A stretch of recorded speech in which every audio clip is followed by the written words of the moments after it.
नमस्कार। नमस्कार मास्टर्स। जैसा कि हम the monk who sold his Ferrari का चैप्टर 7 का ऑडियो कवर समझ रहे हैं, उस ज्ञान को प्राप्त कर रहे हैं। तो हमने कल नेक्स्ट वीडियो में, पिछली वीडियो में जहां हमने छोड़ा था, आज हम उससे आगे शुरू करेंगे, जहां पर जूलियन ये बात बता रहे थे उन्हें कि किस तरह से अपने जीवन को परिवर्तित करने की राह पर बढ़ा जा सकता है। निस्संदेह मैं अनंत आनंद का रहस्य सुनना चाहता हूँ जूलियन।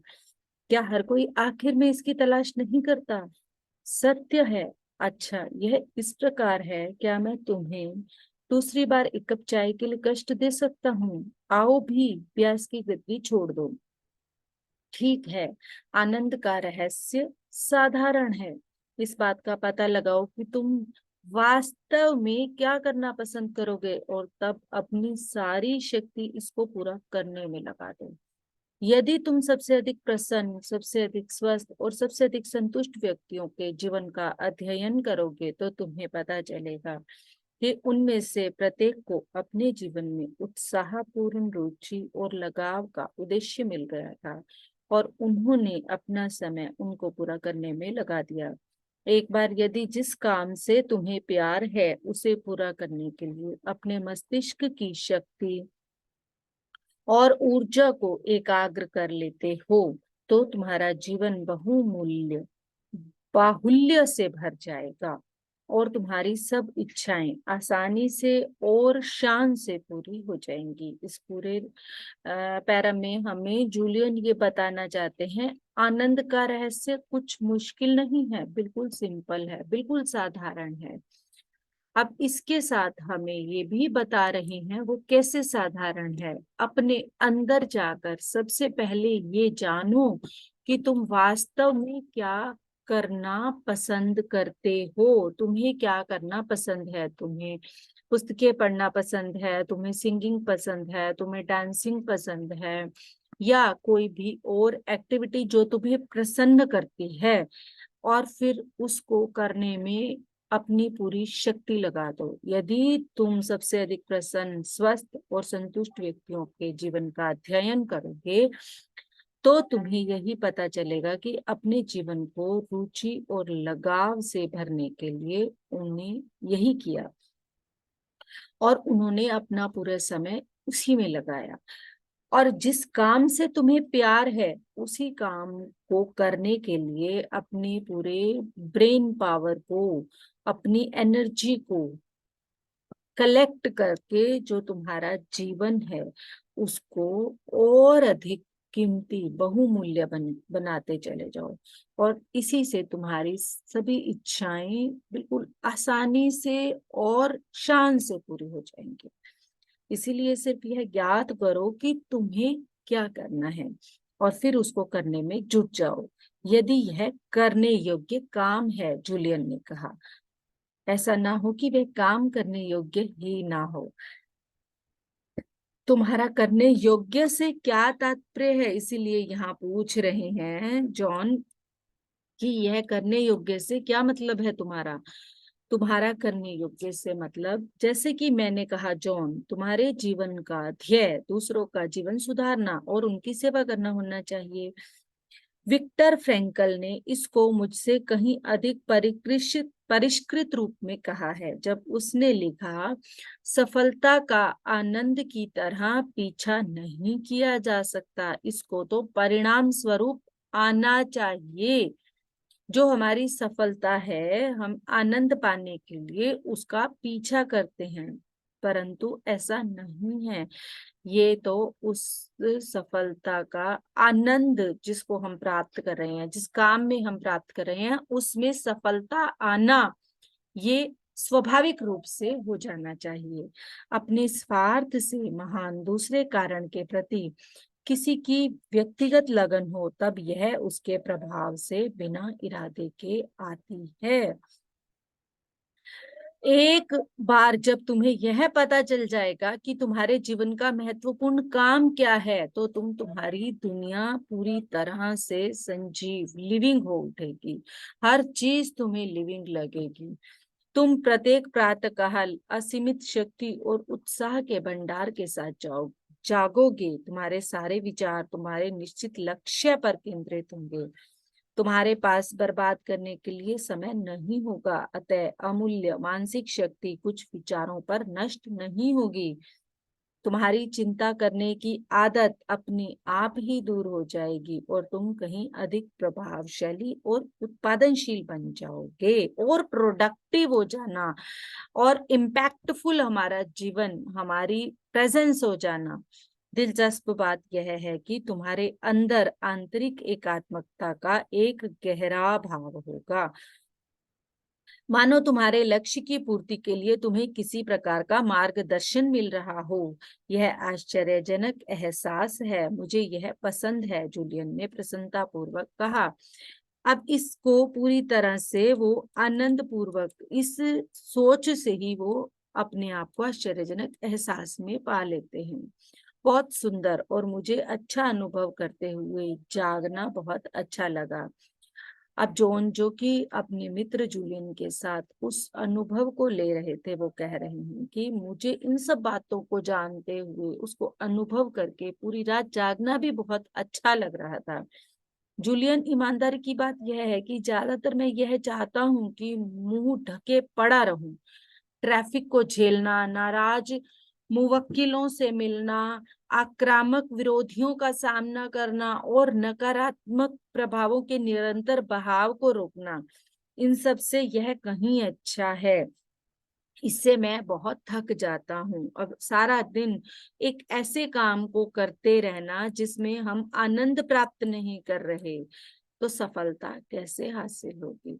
तो यहाँ पर ये बात पूरी तरह से बताई जा रही है। अब जूलियन को जॉन भी बता रहे हैं कि मैं अपने आप को मुंह ढककर पड़े रहना ज्यादा पसंद इसीलिए आता है मुझे। क्या तुम्हें पता है अधिकांश लोग इतना अधिक क्यों सोते हैं? क्यों? क्योंकि उनके पास करने के लिए कुछ नहीं होता। जो सूर्य निकलने के समय उठते हैं उनमें एक बात समान होती है, पागलपन, कुछ कर दिखाने का। अच्छा मजाक है नहीं, उन सबके पास एक लक्ष्य होता है जो उनकी आंतरिक शक्ति स्रोत की ज्योति को प्रज्वलित रखता है। वे अपनी प्राथमिकता के आधार पर चलते हैं, लेकिन अस्वस्थ और पूर्वाग्रहग्रस्त तरीके से नहीं। यह अधिक प्रयास रहित और अच्छा तरीका है जिसमें हमें बहुत ज्यादा कोशिश भी नहीं करनी पड़ती और बहुत सिंपल तरीका है। आंतरिक शक्ति के स्रोत की ज्योति को हमेशा प्रज्वलित रखता है। सुबह जल्दी उठना, इसमें यहाँ बता रहे हैं अपने जीवन में जो कुछ भी कर रहे हैं उसके प्रति उत्साह और प्यार देकर ऐसे व्यक्ति प्रेजेंट में जीते हैं, वर्तमान में जीते हैं। उनका सारा ध्यान पूरी तरह से जो काम हाथ में होता है उसी पर होता है, अतः उनकी शक्ति का रिसाव नहीं होता। जैसे कि अगर कोई मटका, कोई घड़ा, कोई पोट, अगर उसमें छेद है तो उसमें पानी नहीं ठहरेगा। वो अपनी शक्ति का रिसाव नहीं करते। ऐसे व्यक्ति अपना पूरा का पूरा ध्यान जो काम वो कर रहे होते हैं उसी पर वर्तमान में रहते हुए लगाते हैं, ना कि भूत भविष्य की सोचते हुए। यह लोग, अगर इनसे कभी तुम्हें मिलने का सौभाग्य प्राप्त हो, तो अत्यधिक ऊर्जा और शक्ति से संपन्न होते हैं। अगर तुम्हें ऐसे लोग कहीं भी मिले सौभाग्य से, तो तुम जान पाओगे कि इनके अंदर सबसे अधिक ऊर्जा और शक्ति भरी होती है। शक्ति का रिसाव, जूलियन, यह सुनने में नई बात लगती है। मैं शर्त लगाकर कह सकता हूँ कि तुमने यह हार्वर्ड स्कूल से तो नहीं सीखा है। सच है, यह सिवाना के संतों की धारणा थी। यह धारणा शताब्दियों से चली आ रही है, लेकिन इसका उपयोग आज भी उतना ही प्रासंगिक है जितना कि पहली बार विकसित होने पर रहा होगा। हम में से बहुतों को अनावश्यक और अंतहीन चिंताएं समाप्त कर देती हैं। हम ऐसी चिंताओं में लगे रहते हैं जिनका कोई अंत ही नहीं है, जिनका कोई मतलब ही नहीं है। इससे हमारी स्वाभाविक शक्ति और ऊर्जा निचुड़ जाती है। इसी को शक्ति का रिसाव कहा गया है। क्या तुमने किसी साइकिल का अंदर का टायर देखा है? निस्संदेह देखा है। जब यह पूर्णतया भरा होता है तो यह आपको आपके गंतव्य तक आसानी से लेकर जा सकता है। लेकिन इसमें छेद हो जाता है, अगर पंचर हो जाता है तो यह धीरे धीरे धीरे धीरे पिचक जाता है और तुम्हारी यात्रा अचानक रुक जाएगी। जहां हो वहीं पर वो टायर जवाब दे देगा। इसी तरह दिमाग काम करता है। अगर हमारी ऊर्जा, हमारी शक्ति जो है वो अच्छी जगह पर काम कर रही है, वो व्यर्थ नहीं हो रही व्यर्थ की अनावश्यक की चिंताओं में, तो वो हमें हमारी मंजिल तक लेकर जाएगी। परंतु अगर वो रिसाव हो रहा है, वो धीरे धीरे धीरे धीरे उस पंचर टायर की तरह उसकी हवा भी निकलती चली जा रही है, अपनी ऊर्जा का रिसाव हो रहा है, तो वो धीरे धीरे काम करना बंद कर देगा। अस्वस्थ शरीर इसी की निशानी है। चिंताओं से तुम्हारी मानसिक ऊर्जा और शक्ति रिसने लगती है, जैसे ट्यूब के अंदर से हवा छेद होने पर निकलने लगती है। शीघ्र ही तुम शक्तिहीन हो जाते हो। तुम्हारी सारी क्रियाशीलता, आशावाद और गतिशीलता तुम्हें थका हुआ छोड़कर बह जाती है। मैं इसे अच्छी तरह महसूस कर सकता हूँ। मैं अक्सर अपने दिन अस्त व्यस्तता के संकट में बिताता हूँ। मुझे तुरंत ही हर जगह उपस्थित होना पड़ता है और मैं किसी को भी प्रसन्न नहीं कर पाता। उन दिनों मैंने इस बात पर ध्यान दिया है कि हालांकि मैं शारीरिक श्रम बहुत करता हूँ, बहुत कम करता हूँ, चिंताएं मुझे शाम तक बिल्कुल पस्त कर देती हैं, पर पहुंचने पर मैं सिर्फ एक काम कर पाता हूँ, अपने लिए स्कॉच का पैक बना लूं या रिमोट कंट्रोल लेकर चुपचाप लेटा रहूं। बिल्कुल ठीक, अत्यधिक दबाव के कारण ही ऐसा होता है। एक बार तुम्हें तुम्हारा उद्देश्य मिल जाए, फिर तो जीवन उतना ही आसान और अधिक प्रतिफल देने वाला हो जाता है। जब तुम सच में अपना ध्येय और लक्ष्य जान जाते हो, फिर जीवन में कभी दोबारा तुम उससे तुम्हें काम नहीं करना पड़ता। क्या जल्दी अवकाश प्राप्त हो जाएगा? नहीं जूलियन। जूलियन ने समझदारी पूर्ण लहजे में कहा, जिसमें वह प्रसिद्ध वकील होने के नाते पारंगत हो गया था। तुम्हारा काम खेल जैसा हो जाएगा। खेल खेल में ही तुम अपने काम को करने लगोगे, जिसमें तुम्हें बहुत अधिक प्रयास नहीं करने पड़ेंगे, मेहनत नहीं करनी पड़ेगी, परिश्रम नहीं करना, क्योंकि उसमें तुम आनंद उठाओगे। क्या अपना काम छोड़कर अपने जीवन का उद्देश्य और लक्ष्य ढूंढना मेरे लिए जोखिमपूर्ण कार्य नहीं होगा? मेरा तात्पर्य है कि मेरा परिवार है और कुछ वास्तविक जिम्मेदारियां भी हैं। 4 व्यक्ति मेरे ऊपर निर्भर है। अब ये प्रश्न हम सब जो एक ऐसा जीवन जी रहे हैं उन सब के लिए है, तो इसको पूरी तरह से हम सुनेंगे। मैं यह नहीं कह रहा कि तुम्हें विधि व्यवसाय कल ही छोड़ना है, लेकिन तुम्हें खतरा तो किसी न किसी दिन उठाना ही पड़ेगा। अपने जीवन को थोड़ा थोड़ा हिलाओ डुलाओ, चिंता रूपी मकड़ी के जालों से छुटकारा पाओ, वह रास्ता अपनाओ जिस पर कम लोग चले हों। अधिकांश लोग अपने आप को आराम के क्षेत्र में सीमित रखते हैं। योगी रमन प्रथम व्यक्ति थे जिन्होंने मुझे यह समझाया कि सबसे अच्छा काम जो तुम अपने लिए कर सकते हो वह यह है कि नियमित रूप से इसके आगे बढ़ते चले जाओ। इस तरीके से स्थायी व्यक्तिगत नियंत्रण प्राप्त किया जा सकता है और अपने मानवीय उपादानों की असली ताकत को पहचाना जा सकता है। और वे क्या हो सकते हैं? तुम्हारा मस्तिष्क, तुम्हारा शरीर और तुम्हारी आत्मा। अतः मुझे खतरा मोल लेना चाहिए। इतना अधिक व्यवहारिक होना बंद कर दो। उन कामों को करना शुरू कर दो जिनको तुमने हमेशा करना चाहा है। मैं उन वकीलों को जानता हूँ जिन्होंने स्टेज पर अभिनय करने के लिए वकालत छोड़ दी। मैं उन खजांचियों को भी जानता हूँ जो शोरगुल पसंद संगीतज्ञ बन गए। इस प्रक्रिया में उन्हें इतनी अधिक खुशी मिली जो इतने दिनों तक उन्हें कभी नहीं मिली। तो क्या हुआ अगर वे एक साल में 2 बार छुट्टियों पर ना जा सके या सेमेंस में उनके पास समर होम ना हो?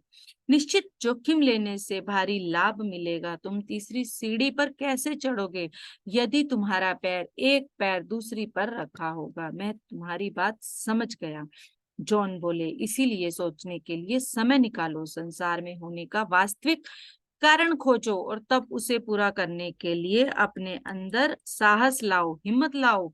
मैं आदर पूर्वक कह रहा हूँ जूलियन कि अब मुझे सोचना है। यथार्थ में मेरी समस्या का एक पहलू यह भी है कि मैं सोचता बहुत हूँ। मेरा मस्तिष्क कभी रुकता नहीं है, इसमें हर समय कुछ न कुछ विचार चलते रहते हैं। कभी कभी मैं विक्षिप्त जैसा हो जाता हूँ। जो सुझाव मैं दे रहा हूँ वह कुछ अलग है। सिवाना के सभी संत प्रतिदिन मौन रहकर विचार करते थे। न सिर्फ यह कि वे कहाँ थे, बल्कि यह भी कि वह कहाँ जा रहे थे। वे अपने उद्देश्य पर विचार करते थे और प्रतिदिन वे किस प्रकार का जीवन जी रहे हैं, इस बात पर विचार करते थे। सबसे महत्वपूर्ण बात यह है कि वे गहराई से असलियत में यह सोचते थे कि अगले दिन वे अपने जीवन में कैसे सुधार लाएंगे। प्रतिदिन के बड़े हुए सुधार स्थायी परिणाम देते हैं।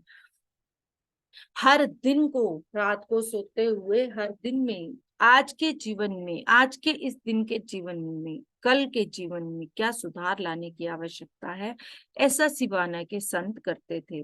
प्रतिदिन जब हमारे अंदर के सुधार हमारे अंदर बढ़ते चले जाते हैं तो वो हमें स्थायी परिणाम देते हैं, जिसके कारण सकारात्मक परिवर्तन होता है। इसीलिए मुझे नियमित रूप से अपने जीवन पर विचार करना चाहिए। हाँ, प्रतिदिन सिर्फ 10 मिनट अपने जीवन के बारे में एकाग्रचित होकर विचार करने से तुम्हारे जीवन के स्तर पर बहुत अच्छा प्रभाव पड़ेगा। जूलियन, मैं समझता हूँ कि तुम कहाँ से आ रहे हो। समस्या यह है कि एक बार मेरे दिन का पहिया घूमना शुरू हो जाए तो मुझे दोपहर का भोजन खाने के लिए भी 10 मिनट नहीं मिलते। मेरे मित्र, यह कहना कि तुम्हारे पास तुम्हारे विचार और तुम्हारे जीवन सुधारने के लिए समय नहीं है, यह कहने के समान है कि तुम्हें गैस लेने के लिए समय नहीं है, क्योंकि गाड़ी चलाने में तुम बहुत व्यस्त हो। आखिरकार यह तुम्हें प्रभावित करेगी। अगर तुम्हारी गाड़ी गैस वाली है और तुम्हें गाड़ी चलाते हुए तुम्हें अपनी उस गाड़ी के लिए गैस लेने का समय नहीं है, तो कहीं ना कहीं तुम रुक जाओगे। हाँ, मैं जानता हूँ जूलियन, तुम मुझे कुछ तकनीकें बताने वाले थे। जिस ज्ञान के बारे में मैं सुन रहा था उस पर अमल करने के लिए मैंने कुछ कारगर तरीके सीखने की आशा से कहा। मस्तिष्क पर नियंत्रण करने के लिए एक तकनीक है जो बाकी सबसे उत्तम है। सिवाना के संतों को यह तकनीक प्रिय है। इसे इन्होंने मुझे बहुत भरोसे और विश्वास के साथ सिखाया है। इसका सिर्फ 21 दिन तक का अभ्यास करके मैंने अपने आप को बहुत अधिक ऊर्जावान, उत्साहपूर्ण और जीवंत अनुभव किया, जितना मैंने पिछले वर्षों में कभी नहीं किया था। यह अभ्यास 4000 वर्ष पुराना है। इसे the heart of the roses कहते हैं। मुझे इसके बारे में और अधिक बताओ। तो हम इसके बारे में नेक्स्ट वीडियो में पढ़ेंगे। Thank you so much.